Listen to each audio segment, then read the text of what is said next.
Aging bourbon in Kentucky generates millions of dollars for schools each year. WDRB's Monica Harkins details why the money could be drying up. Monica.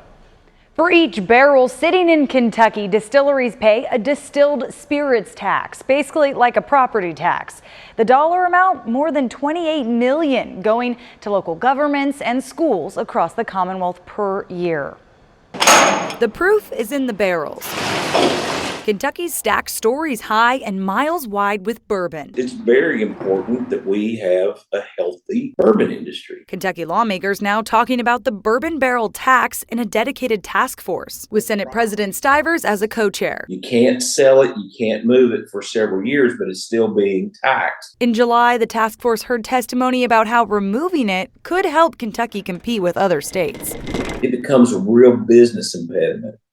So you're starting to see growth outside of this state because they don't have a barrel tax on it. Stivers adds, though, the task force isn't set on flat out removing the tax at this point. These are options, but there's no definitive path.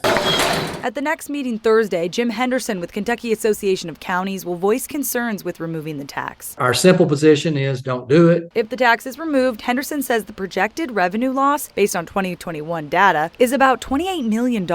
This is a tax that happens to exist. It's one that counties have grown dependent on in these counties where bourbon is big and expanding. The biggest group that could lose out? Schools. Bullitt County Schools says last year the bourbon barrel tax revenue was $2.6 million and says without this dedicated revenue stream, we would be forced to eliminate important programs and supports that positively impact our students, families, and community. I think everybody's on the same side with regard to believing that it's important to continue to promote the thriving bourbon industry. We just don't want that to happen at the expense of counties or cities or schools or anybody else.